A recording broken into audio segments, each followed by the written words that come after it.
Hello, dojolive viewers. Welcome back. Today is Tuesday, February 21, 2023. My name is America Guerrero, and it's my pleasure to be co-hosting along with Monica Novello, who's broadcasting live from Merida, Yucatan. Monica, how are you? Hi, hello. Yeah, and the most important person today, Peter Reynolds, co-CEO of the company memoQ, all the way from Poland. Thank you for keeping awake, for being awake. You're awake. It's not so late. Thank you both for having me. It's nice to meet you, America and Mon. Thank you. Yeah, today it's going to be an exciting conversation about translation technology. Welcome. Mhm. Let's start the conversation with this question, Peter. Who are you? What's your story? What led you up to start working at memoQ? Okay. Well, when I started working, my first jobs were in a completely different field. I was working in social work, in housing for single homeless people. And I did this in Dublin, Ireland, where I'm from, and in Bradford in England for about 15 years. And after that, I decided I wanted a change. And I did not know anything about the translation industry or how it was done or whatever. But I found a job advertised for a company in Ireland that was doing a fair translation for high tech companies like Microsoft and Oracle. And I applied to join there and got a job and gradually became more and more aware of what is happening with this, um, how the translation is done and how technology is used to make that more efficient and to put all the bits of that needed in a translation together in a very, very seamless way. And I grew to know the technology an awful lot better, and then I got into managing the technology.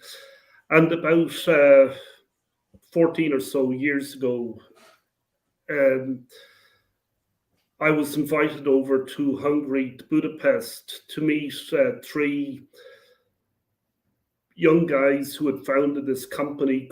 At the time, it was called Kilgrave, but the tool was called memoQ.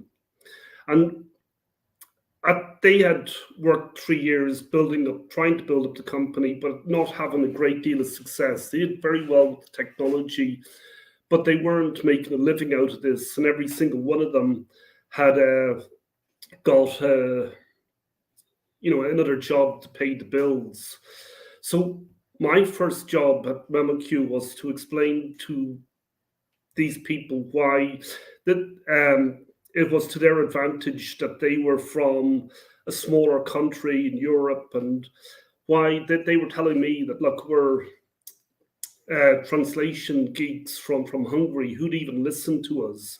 And I had never been to Hungary until this moment, but I had to tell them the important advantages of being from Hungary, the access to very well experienced, well qualified developers, being part of the European Union, which it was and is the biggest market for translation technology, and the fact that they had the advantage that nobody would notice them until they got to a certain level, and they could grow quite rapidly, quite fast without being attacked by other competitors. So my first job was to bring hope to these three guys. And my second job was to figure out how we would attack the market. And what we did is we looked at what our competitors were doing, and we found that nobody was targeting medium-sized translation companies. So we decided we would target that. At the time that I went there, they had not got enough money to offer me a job or to pay for it. So I worked for a year for shares. And by the end of that period, we were in a position where we were winning Deloitte Fast 50 awards. We won them 3 years in a row from 2011 to 2014.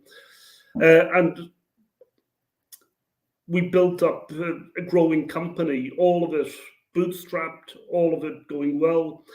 That continued. I did various things within the company, mainly around strategy, until a couple of years ago, about 2 years ago, we had some issues within the company and they needed to be resolved. So myself and another one of the owners and a co-founder of the company, Balaj Kish, we became co-CEOs of the company. And together with the team, we managed to put everything back on a much more fast-growing track. And in the last year, we grew by 22%, which, given that we were already at a reasonable amount of revenues, and that last year was not particularly good year, I think that was quite an interesting achievement. The other thing about me that I was saying to you just beforehand is I've got 7 dogs. They're corgi dogs. And one of my hobbies is to take photographs of them. Oh, That is so One of the cute. dogs has got an account on Twitter and Facebook, and she lets me post my Oh, pictures there. we should that put that is, in the banners as well, Ruben. yeah, that is adorable. I love that. I really love that. Oh, wow. Peter, just let's go back just a bit. For those who are Okay. not familiar with the translation industry, could you please share what's that? Well, in order to get your goods or your product from wherever you make it to, say, if you've got a company in Cleveland, you'll be firstly happy to grow the company so that it serves all the people, your product serves all the people in Cleveland. But even if you want to get to all the people in the United States, you have to start thinking about translation. Because, for example, I think 12-15% of people in the United States speak Spanish as their first language. Mhm. If you want to go to Canada, you Right. must have it in French. If you want to go to Mexico, it must be Spanish. And then if you want to bring your products to the rest of the world, they need to be in different languages. And what the translation industry does is exactly that. There are professional translators who spend 6-7 years at college and then do an awful lot of practical work to build up their experience. And they are very, very knowledgeable about the target market we're aiming to. They will not just be people that will give you the exact translation, but they will probably be domain experts in the domain that you're working in. Mhm. What our company does is we provide technology that does 2 things. One, it's a translation management system, and that's exactly what it does and what it says. It manages translation. It's a repository where you get all the translations together, where a project manager can send a translation to a translator, get it back, get it revised by somebody else, and so on. And also, the technology within this industry is becoming more and more um, innovative as time goes on. In Yeah. order, if you want your translation, if you say selling your company from Cleveland is selling in Germany, they don't want one translator to give a perfect translation with, say, the product name put in a certain way, and then another translator also given a perfect translation but using different terminology for certain key Mhm. phrases. So you need to have ways of checking the terminology. You Mhm. need to check for errors within the text. If you're ever been to a restaurant with somebody that speaks different languages, one of their hobbies seems to be always correcting the menu. Yeah. And It happens. that may be acceptable in a nice restaurant where it's quite funny that somebody can find a mistake that's funny written on the menu, but it's not really acceptable if you've got say a tin of cat food where you've called it something that is totally wrong. Yeah. And there are other examples that people have of cars that are badly named and whatever. And you have to be very careful about all of Yeah. this. And that's what the translation industry does. Make sure that when you're bringing your products to different markets, that it's understood the way you want it to be understood. Yeah, and for those who don't know me, English is not my first language, and I want to share with you that idioms are like the biggest challenges for me. Sometimes it's just too difficult to find out what the people are talking about. If they're like, if I do the whole translation, it will be like a different messaging for me in Spanish if I want to translate that idiom or in Mm. English. So Yeah. this is going to be a really interesting conversation. Yeah, I Monica, agree. yeah, but could you please share with us what is the topic for today's Yeah, show of and the course. question? Yeah, of course. And I think this is actually an industry's hot topic right now because everyone's speaking about AI and ChatGPT and everything. Today's show is going to be all about translation technology and how it helps grow your business. In a time when it is increasingly important to go global to grow business, how are AI chatbots showing the importance of giving human professionals control of machine translation? And this is really interesting because I feel like we've been pushing this idea that AI is just going to take over and do it by Mm. itself, no? But there is still a huge room for human professionals to intervene, and especially in this topic in translation. I actually, my major was in translation, in literature translation Excellent. at college, and I understand the challenges it takes just to move a context, move a tone, move like so many little things in the way people speak and Mm. communicate in one language into another. And I think it is necessary to still have Yeah. human professionals. So please go ahead and let's dive in into this topic. Th- Thank you, and I appreciate your comments there. Um, what has happened over the recent years with machine translation is where you get an automatic translation based on a large quantity of data, essentially. In the past, technology's been around an awful long time, like since the 1950s. And when it was first created, they built it around rules. Like they figured out the rules of how we constructed different languages and built it around that. And that worked to a certain level.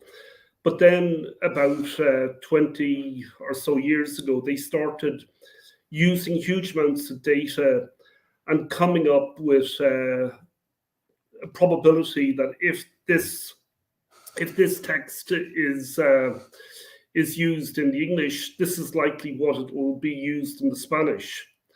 And this was called statistical translation. What has been happening with artificial intelligence over the last few years is they've been using what are called neural networks to greatly improve the ability for this machine to predict what will happen next. And what happened with machine translation is they developed what's called neural machine translation, which essentially is using a neural network to produce a higher probability that this text will be correct. If this text is used in English, this is probably the text that's going to be used in Spanish. But one of the things that has happened with this is that the text that people see now is much more fluent. When you look at it, you think, oh, this is perfect. There's no problem. And then what happens with when professional translators work with text from neural machines translation, a tool like ours, they see the source text and they see the English text and the Spanish text, and they think, oh, this looks perfect, but it has nothing to do with what the source text says. And that's the problem. There are a whole range of new. Previously, it was always obvious what the problems were because the text would look wrong. Now the text looks right, but it may be that something is missing or the text has been completely translated. And you I know, have I'm sorry for interrupting you. No. I have a question because there's also this rising trend of mixing languages, especially English, into most of the communication we have. Like for Mm. example, a lot of English slang getting into there, or companies having English names that can be or could be translated. And is this also a challenge that has to be overcome?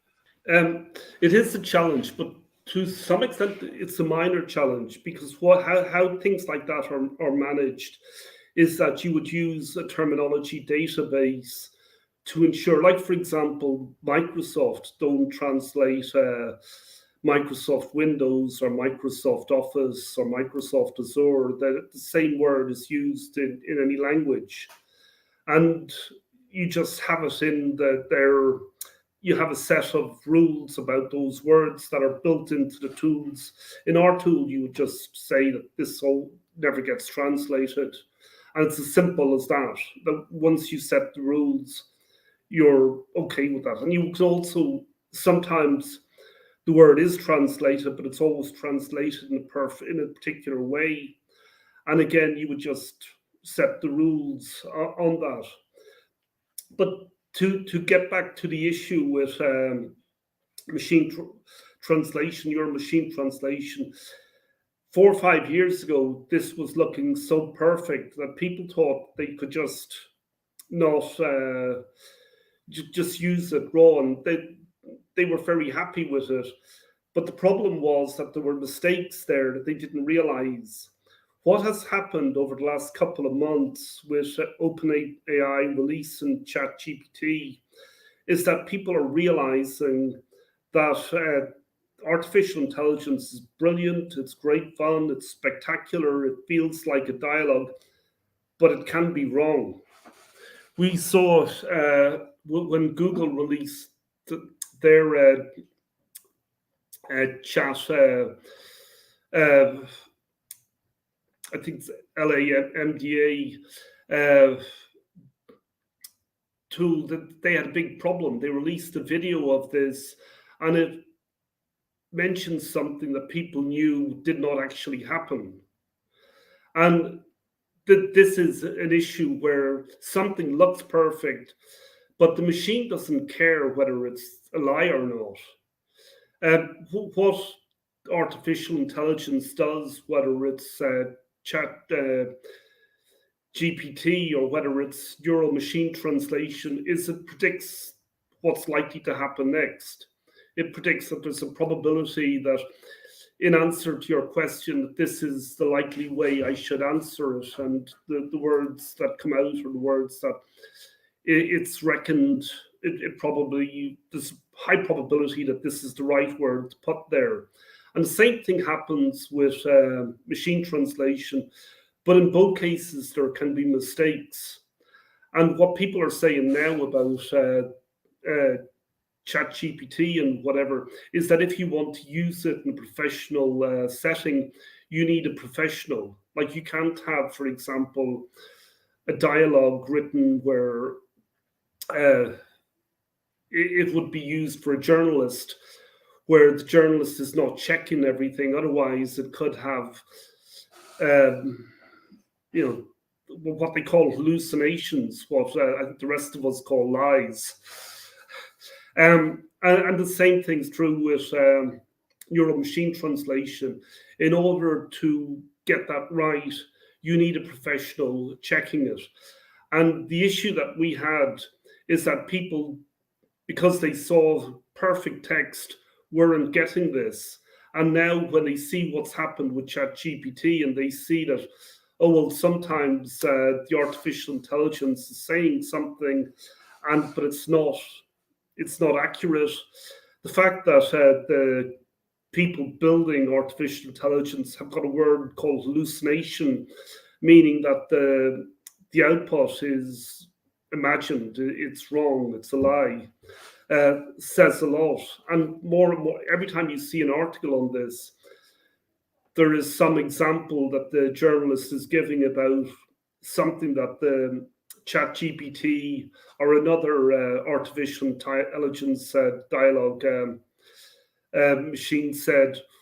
or wrote that was wrong.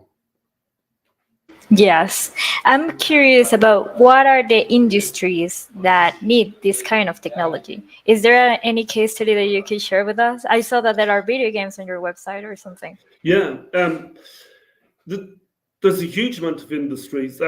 What memoQ does is we work a lot with the games industry, and we've worked with them for many years. When we started our business, they were just starting to get things localized and translated into different languages, and they were doing this in a very sort of way where you have some very young, enthusiastic person working 23 hours a day to get the job done.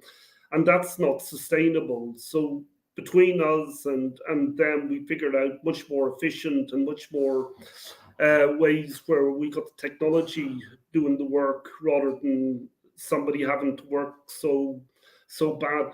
But for any industry, it matters. Over the last couple of years, we've had the COVID scare. The drug companies making those drugs had to have the COVID drugs tested in multiple countries, because if, for example, a drug is just tested in the United States or just tested in Germany, people would be wary about whether it could work everywhere. So they were tested in multiple countries. And one of the things that our technology was used is that people would use memoQ for translating the data around these tests and how they should be carried out and the information to do with the drugs. Our tools used in banking, it's used in any industry where people work across countries. People use a tool like ours, and in many countries, people need to have translation just to work in their country. Like in Canada, if you don't have French, you cannot sell in Quebec, and it's as Yeah, simple as that. I can So, imagine the complexity behind every language. This is something that well, she's the expert on this, right? But mm, the complexity that it's behind someone who speaks Spanish in Mexico, for example, and someone in Poland who wants to grow their businesses there, for mm, example. So the whole information, it's huge. Is this yeah. something that you can utilize just if you are a big organization? What happens if you're a small organization and you have less information? Uh, well, the information that's used to get the machine translation is often comes from somewhere else. Like the information that ChatGPT uses to power their language model comes from what they find on the internet and Wikipedia and whatever. So that's not a particular issue.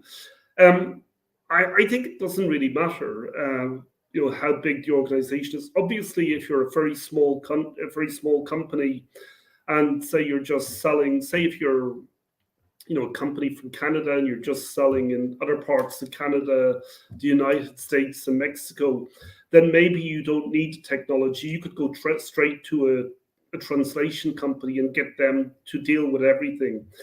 But you do need to have your goods in different languages if you want to go uh, beyond your current border. If you want to grow your business beyond where you're at, it needs to be in a different language, and otherwise it's very difficult. There is some examples where people may, in the gaming industry, for example, they firstly thought that people would say use the English version no matter what and use it. But now what they find is that they have to do the translation really, really fast because they want people in Poland to have the localized version of the game. And if they take more than a week to do the translation after the original game is released, the gamers in Poland will have the version that's already released in English or whatever.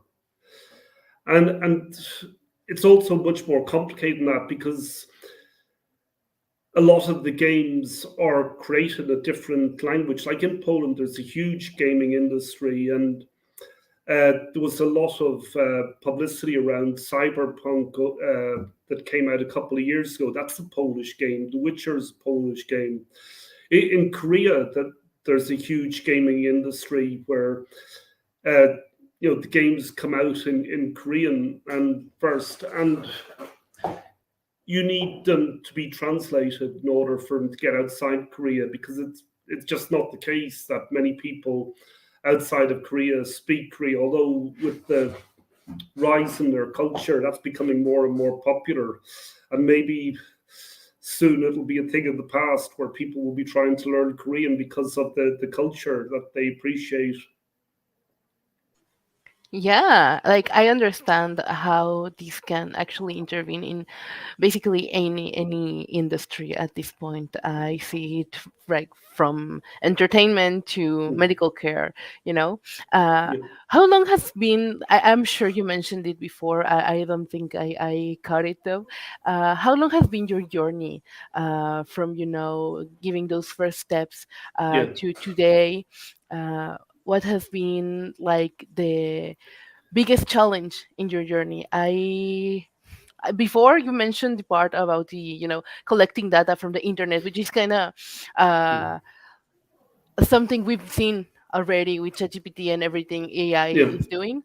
I was going to ask about how you keep these database or these probability evolving, because language is always evolving, and I think it's evolving really fast as of mm. right now.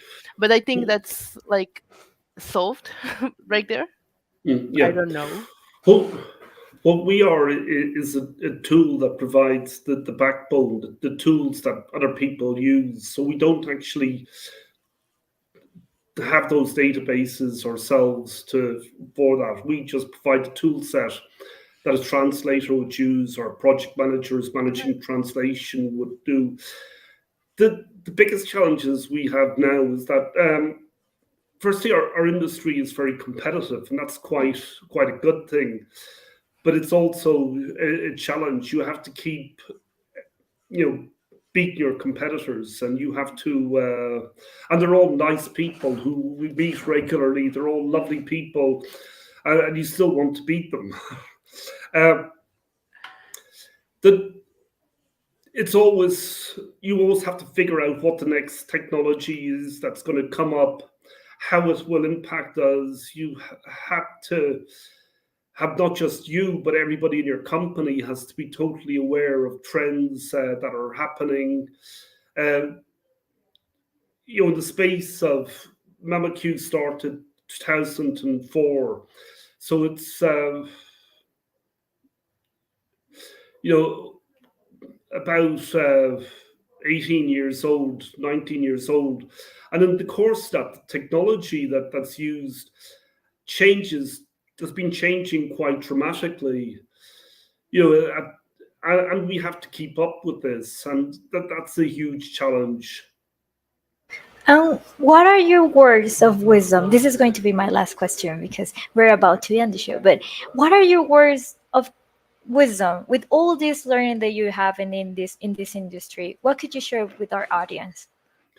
Um, I read a book about Toyota some time ago, the Toyota Way, and some people in that were talking about, well, what's the strategy, how's it built on, and the general manager of Toyota in the US said, well, it's built on respect for people and continuous improvement. Everything that Toyota did from the time when they started in the 1930s, they were making looms for making cloth, to now when they're making electric cars and whatever. Now, everything that they've done is built around respect for people and continuous improvement.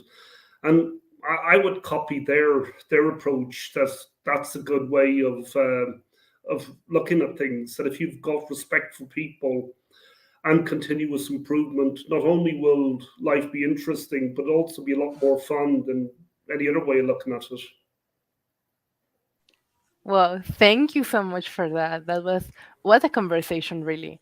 I think this is like both a hot topic and something that is just keeps being urgent and keeps being something to grow.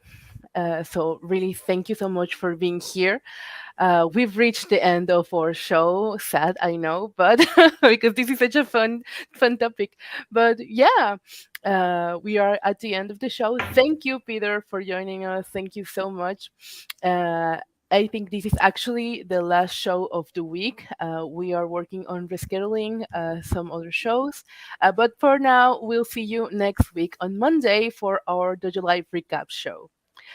Thank you, everyone, for joining us. Thank Thank you. you. Nice to meet you. Nice to meet